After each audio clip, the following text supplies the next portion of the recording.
स्वागत करता हूं अपने YouTube चैनल रैपिडो क्लासेस पर। दोस्तों, साइकोलॉजी का जिस तरीके से हम क्रमवार अध्ययन कर रहे हैं, हमें उम्मीद है कि सभी लोगों को हमारी जो है सब चीज़ समझ में आ रही है। जो हम प्रोवाइड करा रहे हैं वो चीज़ समझ में आ रही है और उम्मीद करते हैं कि आप अपने लक्ष्य में कामयाब होंगे। सबसे पहले मैं बता दूं, इससे पहले की वीडियो में मैंने सिगमंड फ्राइड का मनोविश्लेषणात्मक का सिद्धांत, साइको एनालिटिकल थ्योरी दी थी और बहुत अच्छी तरीके से उसको यहाँ पे डिफाइन किया था। और आज जो मैं वीडियो लेकर आया हूँ वो वीडियो मनोलैंगिक सिद्धांत जो आपके सिगमंड फ्राइड ने दिया है, वो सिद्धांत आज के सीटेट और यूपीटेट की और जो लोग मेरी वीडियो पर पहली बार आए हैं, पहली बार वीडियो को देख रहे हैं, कृपया करें मेरे चैनल को सब्सक्राइब करें और बेल आइकन का बटन भी जरूर दबाएं ताकि लेटेस्ट नोटिफिकेशन आपको मिलता रहे। और चीज़ें बहुत सारी हैं, अभी पेडागोजी स्टार्ट होगी, लगातार मेरे चैनल से बने रहें। आने वाला एग्ज़ाम आपका बहुत जल्दी सीटेट आने वाला है, सीटेट का नोटिफिकेशन आने वाला है, तो हमें उम्मीद है कि आप सब लोग हमारे चैनल से पढ़कर अपने जो लक्ष्य है सीटेट उसको हासिल करेंगे। चलते हैं अपने टॉपिक की तरफ। तो आज का हमारा टॉपिक है सिगमंड फ्राइड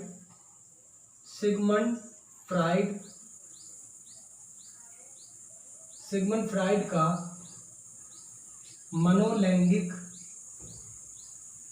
मनोलैंगिक सिद्धांत।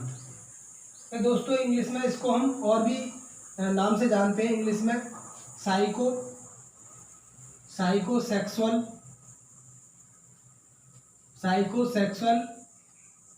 थ्योरी ऑफ सिगमंड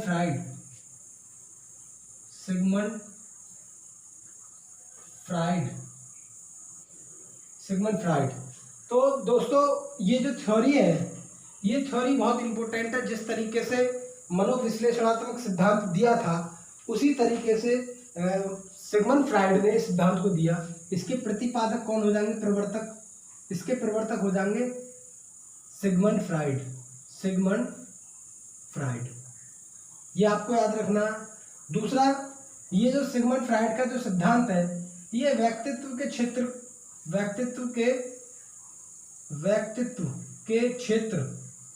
को प्रभावित करता है।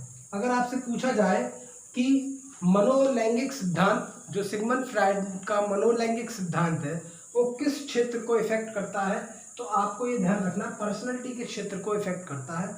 इस पर्सनैलिटी के क्षेत्र को इफेक्ट करने के साथ साथ इन्होंने ये बताया था इस सिद्धांत के अंदर इन्होंने बताया था कि व्यक्तित्व के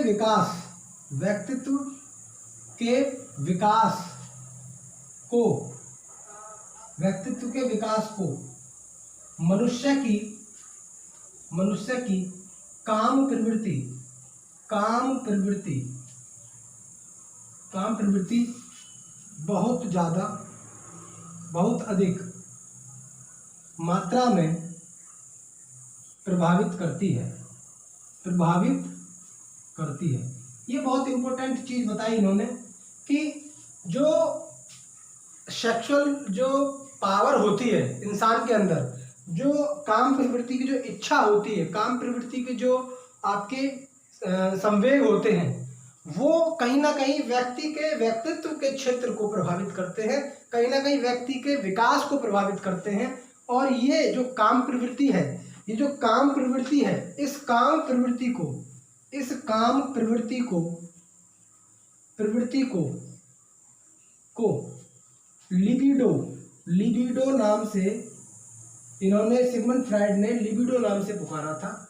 ये कई बार एग्जाम में आया है। लिबिडो क्या है? लिबिडो एक आपका एक काम शक्ति है जो सिगमंड फ्राइड के मनोलैंगिक विकास के सिद्धांत में सिगमंड फ्राइड ने इस लिबिडो को डिफाइन किया था। लिबिडो क्या है? लिबिडो काम शक्ति, काम प्रवृत्ति की इच्छा है, उस चीज को इन्होंने लिबिडो कहा है। इससे पहले की वीडियो में, इससे पहले के मनोविश्लेषणात्मक सिद्धांत में मैंने ये चीज़ बताई थी कि सिगमंड फ्राइड ने मनुष्य के बच्चे के अंदर दो तरह की जो है ग्रंथियों का विकास होता है बच्चे के अंदर। वो दो तरह की ग्रंथियां जो होती हैं वो बच्चे की ग्रंथियां लड़की और लड़के के अलग अलग रूप में पाई जाती हैं। जो लड़कों में पाई जाती है वो ऑडिपस नाम की ग्रंथि पाई जाती है, और जो लड़कियों में पाई जाती है वो एलेक्ट्रा नाम की ग्रंथि पाई जाती है। उसके बारे में मैंने बहुत अच्छी तरीके से मनोविश्लेषणात्मक सिद्धांत में बताया है, डिस्कस किया है। यहाँ पर मैं आपको बता दूं कि जो क्षेत्र है, जो मनोलैंगिक विकास का सिद्धांत है, ये व्यक्तित्व के क्षेत्र से रिलेटेड है।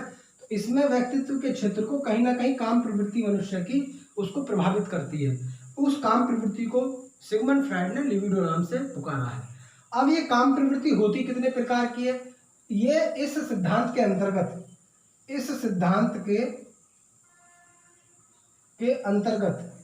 अंतर्गत काम शक्ति की मुख्यतः पांच अवस्थाएं बताई हैं सिगमंड फ्राइड ने। पांच अवस्थाएं काम शक्ति की यानी कि काम प्रवृत्ति की इस सिद्धांत के अंतर्गत पांच अवस्थाएं बताई हैं। क्लियर आ रहा? चलिए, पांच अवस्थाएं बताई हैं। वो पांच अवस्थाएं कौन कौन सी हैं उनके बारे में हम डिस्कस करते हैं।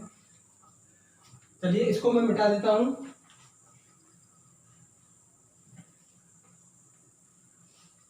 नंबर 1, पहली जो अवस्था बताई इन्होंने, पहली अवस्था बताई कि नंबर 1 मुख्य अवस्था। इसको ओरल स्टेज भी कहते हैं, ओरल स्टेज। इनको आप ध्यान से समझ लीजिए, यहाँ से क्वेश्चन आता है। 0 से 1 वर्ष की अवस्था होती है ये जो अवस्था होती है ये 0 से 1 वर्ष की अवस्था होती है, और इसको हम ओरल स्टेज कहते हैं। यानी कि इस अवस्था में मैं आपको एक चीज और याद दिला दूं कि सबसे पहले जब मैंने बाल विकास पढ़ाया था, तो बाल विकास की अवस्थाओं में जब मैंने शैशवावस्था पढ़ाई थी, तो मैंने एक चीज का बहुत अच्छी तरीके से जोर देकर इस पर बताया था कि बच्चे में जो काम प्रवृत्ति की जो अवस्था है, बच्चे में सबसे ज्यादा काम प्रवृत्ति बच्चे में शैशवावस्था में आती है। इसीलिए यहाँ पर मुख्य अवस्था क्यों बोला है? क्योंकि जब बच्चा पैदा होता है लगभग 1 साल तक उसे आप कोई भी चीज देंगे, उसे आप कोई भी चीज उसके हाथ में पकड़ाएंगे तो वो उसको सीधा सीधा मुंह में ले जाएगा। तो उस मुंह में जो उस चीज को ले जाता है, उसको खाने की कोशिश करता है, उसी चीज से इसको लगाया गया है कि बच्चे के अंदर जो सेक्सुअल पावर होती है, जो काम प्रवृत्ति की जो इच्छा होती है, वो 0 से 1 वर्ष की अवस्था में बहुत तीव्र गति से होती है। अगर आपसे पूछा जाए, एक बार एग्जाम में आया भी है कि काम प्रवृत्ति सबसे ज्यादा किस अवस्था में होती है, 4 ऑप्शन थे: शैशवावस्था, बाल्यावस्था, किशोरावस्था, इनमें से कोई नहीं। तो आपको ये ध्यान रखना है कि शैशवावस्था में सबसे तीव्र होती है, और 0 से 1 वर्ष की अवस्था में सबसे तीव्र गति से होती है। इस अवस्था को कहा जाता है ओरल स्टेज या मुख्य अवस्था। दूसरी अवस्था जो बताई इन्होंने, दूसरी अवस्था बताई गुदीय अवस्था। इसको हम बोलते हैं 0 से की अवस्था में। अब यहाँ पर क्या है कि जो काम प्रवृत्ति की जो इच्छा है, काम प्रवृत्ति की इच्छा जो है वो पहले तो यहाँ पे थी, पहली अवस्था में मुख से थी, लेकिन अब वो गुदीय क्षेत्र से हो जाती है, गुदीय क्षेत्र से होती है। ये दूसरी अवस्था है।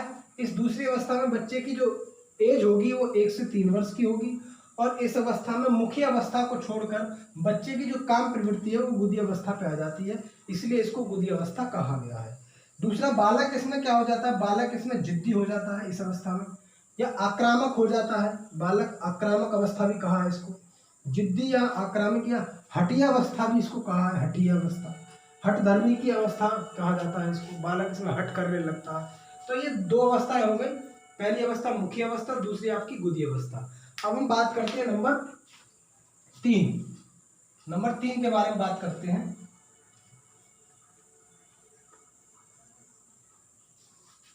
नंबर 3 जो अवस्था है वो है आपकी लैंगिक अवस्था। लैंगिक अवस्था। ये अवस्था आपकी 3 वर्ष से 6 वर्ष की अवस्था ये होती है। इस अवस्था में बालक क्या करता है, इस अवस्था में बालक, चाहे वो गर्ल्स है या बॉयज है, इस अवस्था में बालक, मैं उसको बालक ही बोलूंगा, इस अवस्था में बालक जनन अंगों को पहचानने लगता है। इस अवस्था में बालक जनन अंगों को पहचानने लगता है। और इस अवस्था में बालक के अंदर, इसी अवस्था में, ये जो तीसरी अवस्था है, इस तीसरी अवस्था में ही बालक के अंदर ऑडिपस और अलग्ड्रा नामक ग्रंथि का विकास होना शुरू हो जाता है, विकास होता है। यानी कि हम ये कह सकते हैं कि बच्चे के अंदर जो ऑडिपस और अलग्ड्रा नाम की ग्रंथि है वो तीसरी अवस्था में आती है, मनोलैंगिक सिद्धांत की तीसरी अवस्था में। और मनोलैंगिक अवस्था जो है वो 3 से 6 वर्ष की अवस्था है। इसमें बालक जो है, बालक का जो ध्यान है वो जनन अंगों की तरफ जाता है, यानी कि उन्हें पहचानने लगता है। और तीसरा, इसकी अवस्था में, इस अवस्था में ही बालक के अंदर ऑडिपस और अलग्ड्रा नाम की ग्रंथि का विकास होता है। और चौथी जो अवस्था है, चौथी अवस्था है आपकी अदृश्यात्मक अवस्था, अदृश्यात्मक या प्रसुप्ति की अवस्था। इस अवस्था को इंग्लिश में लेटेंसी अवस्था कहते हैं, लेटेंसी स्टेज।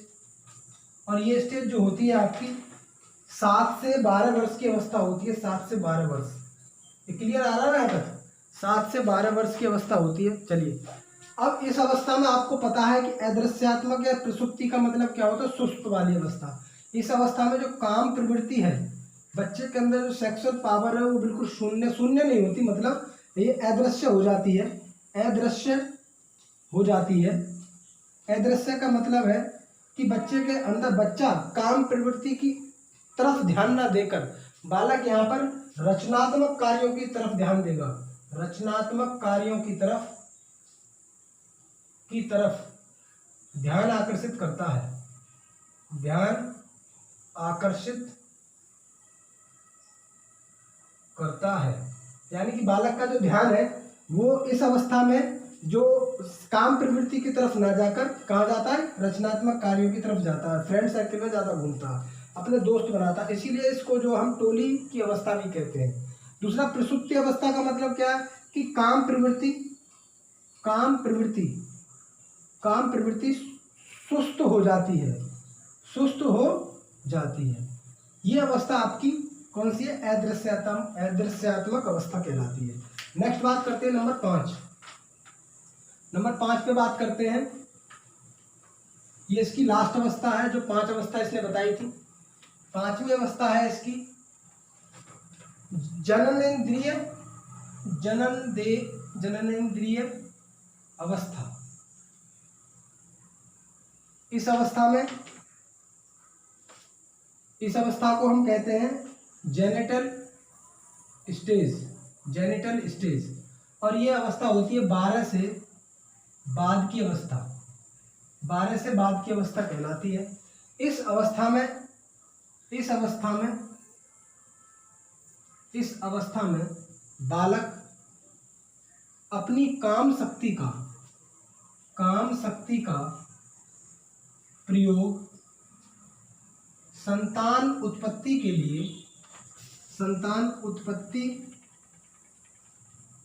के लिए करता है। यानी कि यहाँ पर बालक जो है, जो काम इच्छा है, उसकी उत्तेजना है, उसको बालक संतान प्राप्ति के लिए, संतान उत्पत्ति के लिए इन काम शक्ति का प्रयोग करेगा। ये 5 अवस्था थी। ये पांचों की पांचों अवस्थाएं मैंने बता दिया। आपसे पूछ लिया जाता है एग्जाम में, कभी कभी आ जाता है कि सिगमंड फ्राइड के मनोलैंगिक विकास की अवस्था में कितनी अवस्थाओं के बारे में जिक्र किया। तो 5 अवस्थाओं के बारे में जिक्र किया। पहली अवस्था कौन सी है, मुखी अवस्था है। दूसरी अवस्था कौन सी है, बुद्धि अवस्था है। तीसरी अवस्था कौन सी है आपकी, तीसरी अवस्था मैंने बताई थी वह अवस्था, और पांचवी आपकी सामने है जननेंद्रिय अवस्था यानी कि जेनिटल स्टेज। ये आपकी अवस्था हो गई। ये 5 अवस्थाएं, पांचों अवस्थाओं के बारे में जिक्र किया है। पांचों अवस्था मैंने बहुत अच्छी तरीके से डिफाइन की है। आप इनको पढ़ें, इनका अध्ययन करें और बहुत बहुत अच्छी तरीके से इनका अध्ययन करें, और उम्मीद है कि